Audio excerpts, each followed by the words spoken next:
Dayalbagh education institute की शोध छात्रा पिंकी कुमारी द्वारा लिखित ट्रांसजेंडर बुक का दिनांक 7 अक्टूबर दिन शनिवार को विमोचन किया गया। विमोचन कार्यक्रम का शुभारंभ दीप जलाकर किया।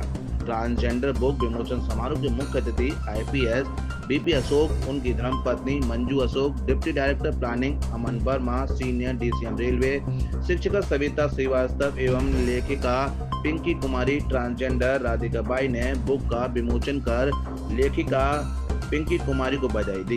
कार्यक्रम आए अतिथियों का फूल माला और स्वापा पहनाकर एवं मेमेंटो देकर सम्मान और स्वागत किया गया। ट्रांसजेंडर बुक की सह लेखिका डॉक्टर मीनू सिंह ने अपनी छात्रा पिंकी कुमारी को बधाई देते हुए कहा कि बुक बहुत अच्छी लगी है। भेदभाव छोड़कर समाज के प्रत्येक वर्ग को लाभ पहुंचाने के लिए काम करना होगा। किन्नर समाज हमारे समाज का ही एक हिस्सा है।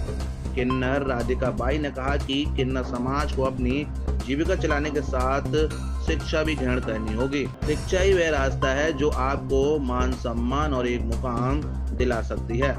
ट्रांसजेंडर बुक की लेखिका पिंकी कुमारी ने अपनी बुक में किन्नर समाज के प्रति समाज में व्याप्त भेदभाव को दर्शाया है। साथ ही संविधान से मिले अधिकारों को बयां करते हुए ट्रांसजेंडर की समस्या को समझाने की कोशिश की है।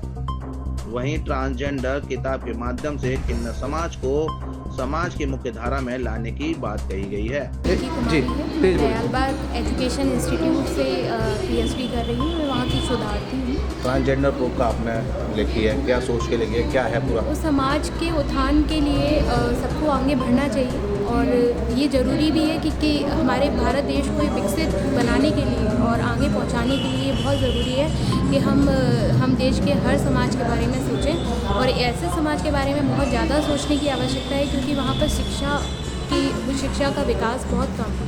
वहाँ की सामाजिक स्थिति भी बहुत न्यून है और आर्थिक स्थिति में वो इसलिए नहीं है क्योंकि हमारे देश की अर्थव्यवस्था में ही वो समाहित नहीं है। अगर उन लोगों को अर्थव्यवस्था में शामिल करने का अगर मौका दिया जाएगा तो हमारे भारत की अर्थव्यवस्था भी बढ़ेगी और हमारे भारत को जो विकासशील के दर्जे से देखा जाता है तो ये हमारा देश भारत देश एक विकसित देश बनकर सामने। कहाँ से प्रेरणा मिली आपको बुक लिखने की? सर एक्चुअल में कई सारे इंसिडेंट मेरे बचपन में हुए, कुछ मैंने बड़े होते होते देखे और एक इंसिडेंट कोविड के टाइम में हुआ तो जिसने मेरे को बड़ा झंझोड़ के रखा कि मतलब ऐसा कैसे हो सकता है। उन लोगों ने मुझे बताया कि हमारे जैसे आप लोगों को इतनी सारी सुविधाएं मिल जाती हैं, खाने के लिए सामान भी हमें प्रोवाइड हो रहा था, वैक्सीनेशन भी हो रहा था, अगर हमें चिकित्सकीय कोई व्यवस्था मतलब ज़रूरत चाहिए रहती थी तो भी हम उसको बुला सकते थे, लेकिन इन लोगों के पास वो भी नहीं। और कुछ चीज़ें ऐसी थी जिनसे मुझे लगा कि हाँ इन लोगों के बारे में शुरू से ऐसा फोबिया बना हुआ था तो इस फोबिया को दूर किया जाए क्योंकि ट्रांसजेंडर कोई अपनी मर्ज़ी से नहीं बना, जैसे उन्होंने बनाया गया कुदरत का है, ये तो जैसा बन गया वैसा है।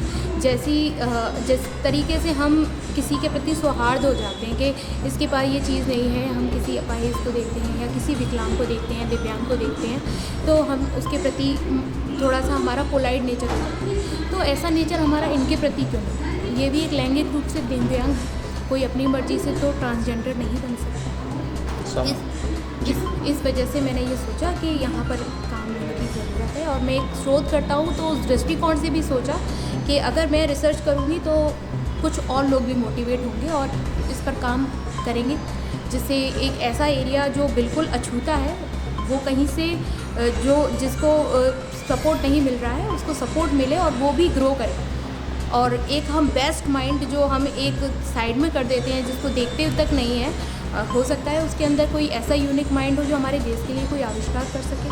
तो ऐसे समाज को हम कैसे अछूता सोच सकते? Mister Meenu Singh, department of pedagogical sciences, faculty of education, Dayalbagh educational institute. ये स्टूडेंट जिसने इस पुस्तक का लेखन किया है उसके साथ मैं को ऑथर हूँ और मेरा ये प्रयास था कि अगर हम महात्मा गांधी जी के दृष्टिकोण से देखें तो वो the last, the least, the lowest and the lost जो हमारे सेक्शंस हैं सोसाइटी के उन तक सारी सुविधाएं पहुंचाने का प्रयास करें। अगर वो उन्नति करेंगे तो डेफिनेटली हम लोग भी समाज के साथ उन्नति कर सकते हैं और शिक्षा जगत आरंभ से ही इस प्रयास को करता आ रहा है और यही एक प्रेरणा मुझे अपने विद्यार्थी के साथ देने का एक अच्छा अनुभव और एक अवसर भी मिला। और अगर हम बेहतर सांसारिकता का स्वप्न देखते हैं तो ये आवश्यक है कि हम लिंग, जाति, भेद इन सभी से उठ के सभी को समान अवसर प्रदान करें। इनकी जो चुनौतियां हैं वो हमारी चुनौतियां हों और इनके जो भी कष्ट या परेशानियां हैं वो हमारी परेशानियां हों।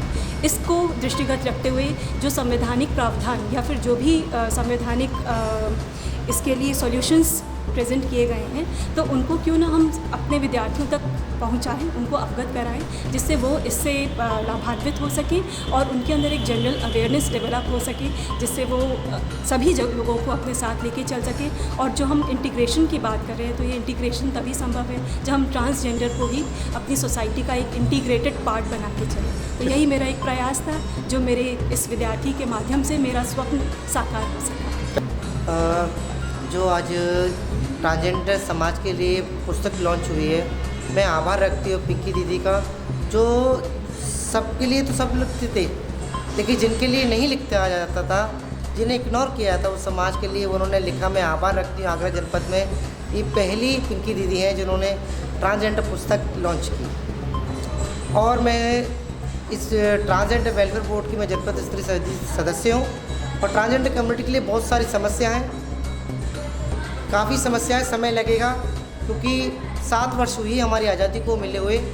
15 अप्रैल 2014 में हमें जो ट्रांसजेंडर कॉलम सुप्रीम कोर्ट ने रास्ता जजमेंट दिया था उसी के थ्रू से अभी समय लगेगा। और उसके समय के लिए आप बदलाव के लिए जागरूक करने के लिए जो ट्रांसजेंडर समाज पुस्तक लॉन्च की गई है उसमें हमारे ट्रांसजेंडर कमेटी के बारे में भी दिया गया है। खुद में ये जिम्मेदारी बनती है कि हम बदलेंगे तो जग बदलेगा। तो आप ट्रांसजेंडर से क्या कहना चाहेंगे जिससे समाज में उनको और वैल्यू मिले? ट्रांसजेंडर हर व्यक्ति को, हमारी जो लोगों को पता है कि ट्रांसजेंडर किन्नी समुदाय की ही माना जाता है, लेकिन जिस पुस्तक लॉन्च हुई है उसमें ट्रांसमैन, ट्रांस वूमेन और किन्नर, ये 3 श्रेणी के व्यक्तियों की आधार दिया गया है, जिसमें ट्रांसमैन वो व्यक्ति हैं जो महिला से पुरुष बनते हैं, महिला से पुरुष बनते हैं। और ट्रांस वूमेन वो व्यक्ति महिला से, जेंट्स से महिला बनती हैं। किन्नर वो समुदाय के जो समुदाय के जो अपनी व्यवस्था में रहते हैं, जो पारंपरिक की जो सभ्यता है उसमें रहते हैं, उन्हें किन्नर समुदाय कहा जाता है।